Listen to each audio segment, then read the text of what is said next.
It had been a simple enough proposal, a request to meet and discuss horticultural pursuits.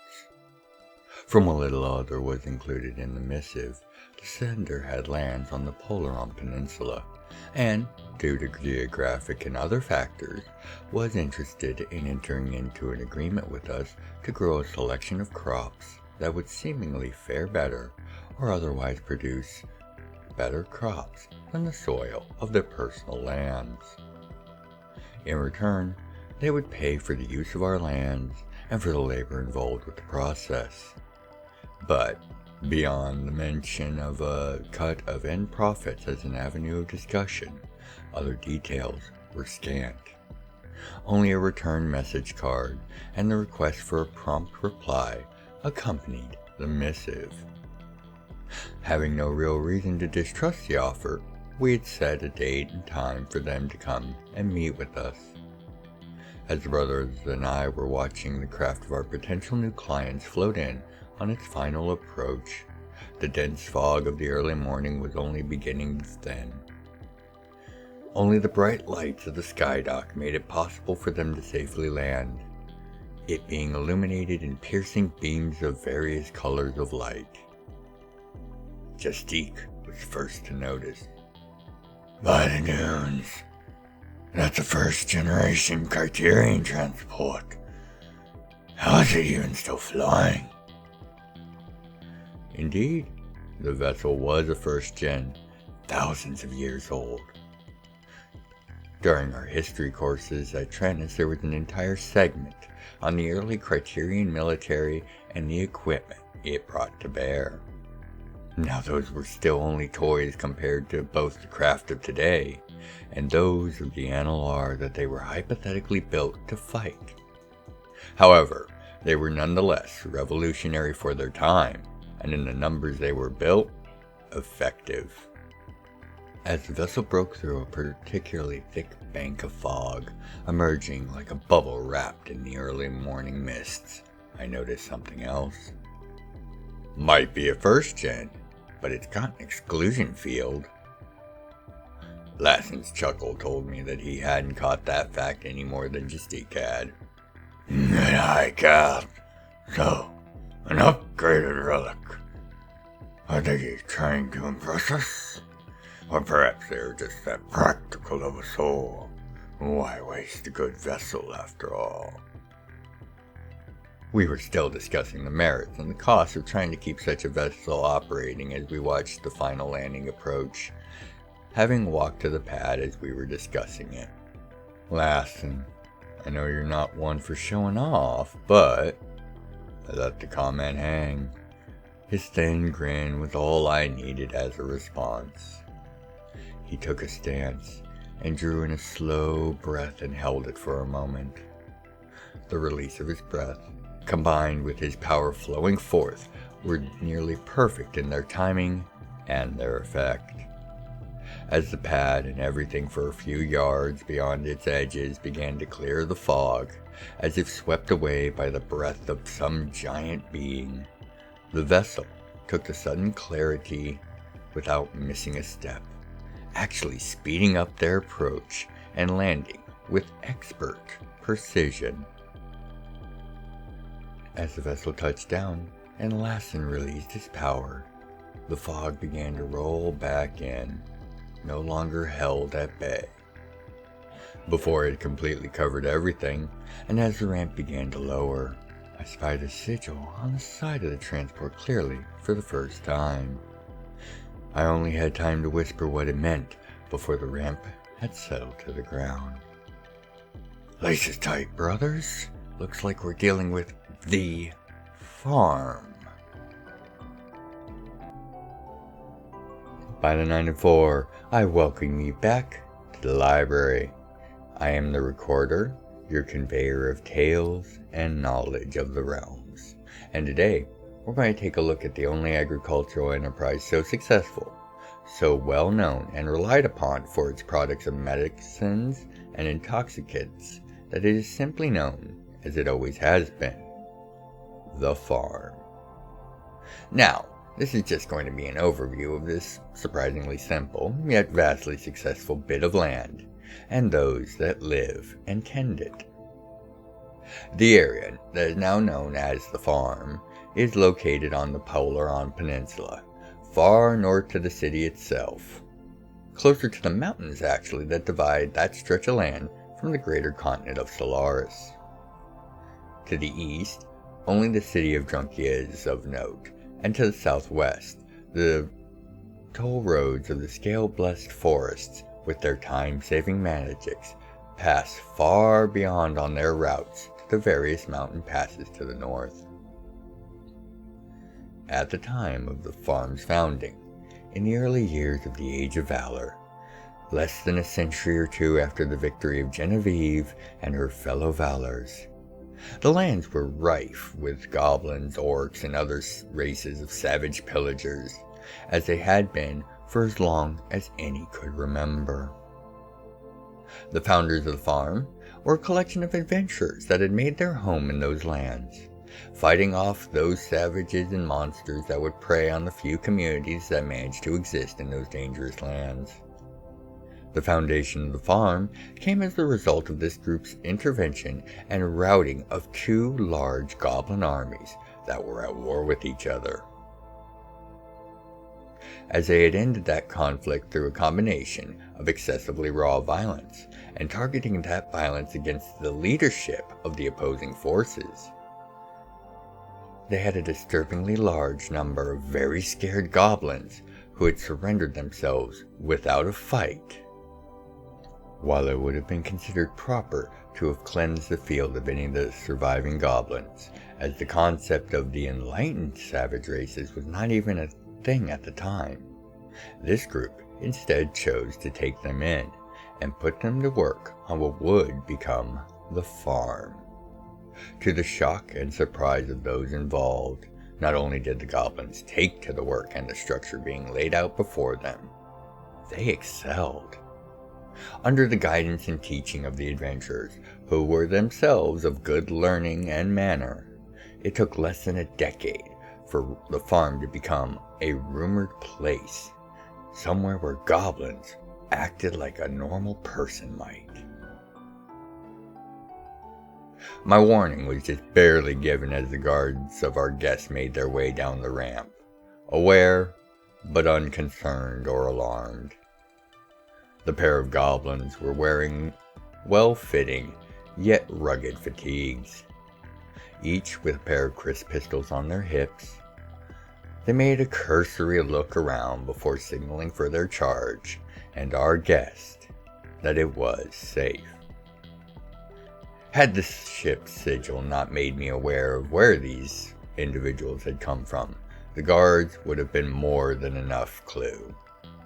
I am no expert in goblin kind, however, one does not need to be to recognize the goblins of the farm. They were taller, stockier, and more keen of eye and manner, the results of ages of living and running an operation as expansive and intricate as the farm.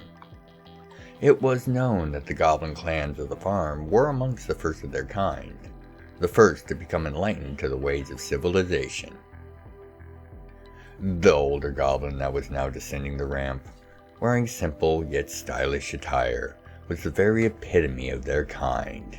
He moved with confidence and eagerness towards us, his guards falling in line behind him wordlessly.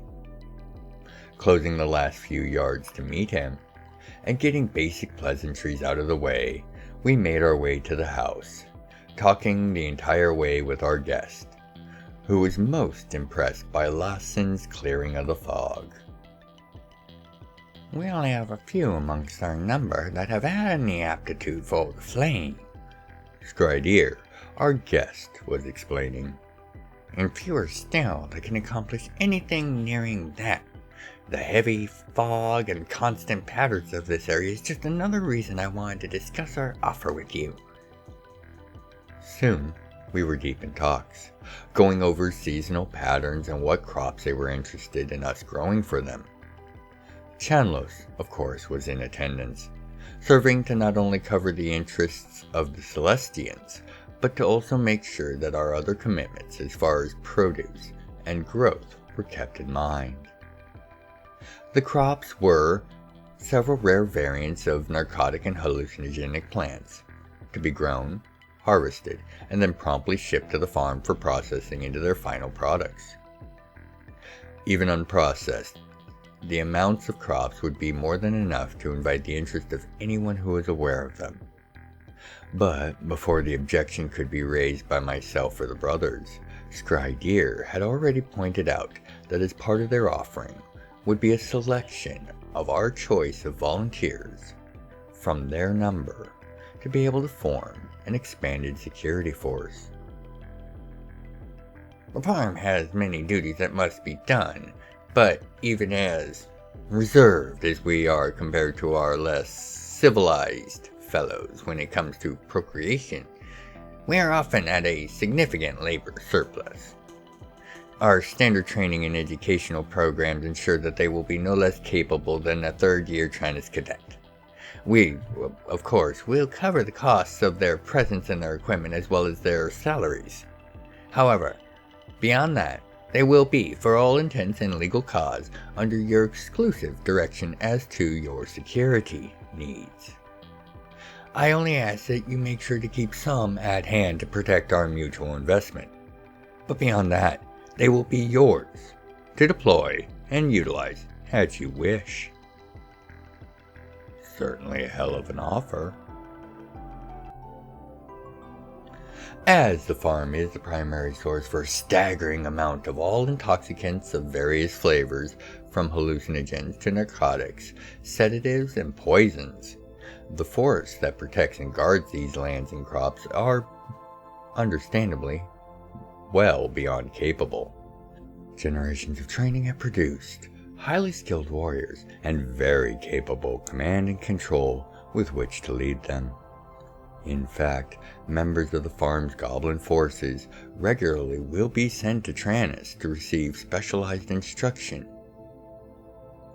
The crops that they protect are vast and valuable, as are the wares produced in the underground facilities that lie under the farmland. These products will see sale not only across the planet of Jamamar, but across the wider realms. Even unprocessed, a bag full of many of these crops would be more than enough for many to live the rest of their lives in relative comfort. However, between the fact that the more valuable crops are much deeper into the lands of the farm, and the constant patrols of the goblins protecting the enterprise from which they all profit, it is a rare thing indeed for someone to actually attempt, much less succeed, at such an endeavor. It is of note, the outer lands of the farm are used to grow crops such as grains for distilling, as well as used as foodstuffs for the residents. The large number of goblins that do reside on the farm necessitates this be a large amount of crops and land, which helps also to serve as a vast buffer of otherwise less than valuable crops to make any enterprising thief reconsider their choice. Orchards of fruit trees and other such plants, such as berry bushes and the like, make up the outer miles and acres of land that surround the farm and its more potent and valuable crops. The underground network of tunnels and facilities that stretch the entirety of the farm's lands house not only the bulk of the goblins when they are not at work, but the facilities used to process and prepare the crops in their final form for sale, as well as several large growing areas for fungi or other crops that require specialized environments. Distilleries for drinks, labs for intoxicants and medicines, and much more, all being safely processed, packaged, and prepared by the goblins in halls that would make dwarven stonecutters nod in approval. The quality of the tunnels and the overall construction are clear indications that the adventurers that began this endeavor were no slouches themselves, as the underground levels extend to some depth, keeping the most valuable and dangerous of products and processes safe. Down in the vaults also lies the tremendous wealth that the farm has accrued over the ages, as well as the rooms of the only known member of the farm's founders. Carthus Skychild. Now it is unclear exactly how much interaction the father of the Criterion family and god of Crystons maintains with the farm and enterprise he founded millennia ago during his mortal adventures. But the fact that the elite guard of the farm are made up of Cryston goblins, and each is a master of the Criterion gun dance, would seem to indicate at least some residual connection. Regardless, the very fact that a connection exists, or even as a question of a connection, has no doubt played a significant role in not only the farm's success, but its relatively unchallenged growth into the powerhouse that it has become. And with this quick look at the farm and what makes it such an interesting place finished, I hope you have a better feel for this enterprise of goblins and gods. And until you once more make your way back to the library, my perceptive patrons, I want to, as always, thank you for your time and attention. I have been the Recorder, and by the 9 and 4, be well, take care of yourselves and each other. The discussions had taken hours, but we had covered nearly any factor that any party could bring to light. Scry Deer had been more than flexible and reasonable in his negotiations, and despite missing a chance for a few more points on the profit share, I did feel we had come to a fair and true accord. The bolstering of our forces would be a welcome addition, as the southern reaches of our proposed area for protection and operation were going to be in need of that extra manpower.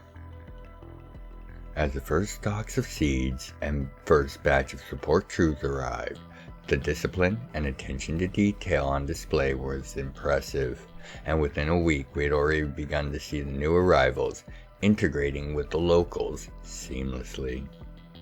They constructed a couple long buildings to use as barracks out beyond the first wall, separately spread out along its long circle. As this occurred, the agreed upon crops were planted, the Celestians commenting more than once on both the quality of the seeds, as well as to agreeing to the benefits of them being grown in this environment. They also predicted a yield that would be well above the basic numbers we had agreed upon, and the estimated additional payment for that we would be looking would be far more than sufficient to not only cover any expenditures that these crops might call for, but to continue our goals of growth. Over the next month, the rest of the volunteers were chosen, selected, and arrived, along with gear and equipment for a force twice their size. They made it clear they were ensuring that no matter the situation, supply and armament would not be an issue. It was a welcome sight, as the hostilities in the south were only looking to increase, and it appeared that our use of force was quickly becoming the only avenue available if we were going to offer security to the communities in the south that had requested it. As I mulled this and other matters over, I was making my regular morning rounds. I was stopped by one of our latest arrivals, who leaned on his weapon, a goblin-sized polearm with some sort of ranged weapon integrated. A quick nod, and he began. "Sir Katheon, this is a fine bit of land you've made your home. I can see why the offer was made. The soil is rich, the fog's heavy and constant." "Thank you, Mr. The small man inclined in a small bow. "Scry Ost, Lord Katheon." None of that, Scry Arst. I waved away the formality. "No chance that you're related to..." "Yes, Scry Deer is my great something grandson." That gave me a little bit of pause, and prompted me to look closer at the man before me. A moment later, it fell into place. "You're one of the farm elites? A Cryston?" He stood a bit taller and straighter, smiling coyly. Indeed. And after a century or 3 of service, I am on an extended leave, and I wish to offer my services in keeping these young'uns in line and effective. He gestured to the small groups of newly arrived goblins that were moving about. They are well-drilled and well-trained, but they lack experience outside the farm, and no one ever attacks the farm. I began to question why he felt more than capable than those already in the chain of command when I saw the ring on his finger. A smile slid across my face as I realized this was a fellow graduate of Tranus, a 4th year by the look of it. Well, Scryarst, what are your terms, if I were to accept your offer? Simple. Placement in the command structure, preferably someplace between the young'uns and the central command chain of your existing Cloudwalkers. I should be able to do the most good there. Besides that, all I ask is to be kept in the loop on matters of the crops that we are here to protect. I'll take care of myself otherwise, if you would just direct me to a place where I could construct my own residence. Oh, and you being a proper challenger for regular games of Chronostai. I raised my eyebrow, as Chronostai was a game that took lifetimes to even become proficient at for the normal person. Or so the stories went. Of course, that only actually applied to playing the game in its most difficult and complex form, and only immortals, gods, or other extraordinary persons would ever attempt to play in that form with any seriousness. The more normal versions of the game were played in nearly every tavern and bar across the realms, but were just as much a game of a sharp mind and finely tuned instincts. If you are unsure you can provide the proper challenge, Sir Katheon, I am more than happy to instruct you in the finer points of the game. The mischief in Scryarst's tone and eyes made it clear that our little group had just acquired a new member, and I welcomed the new addition.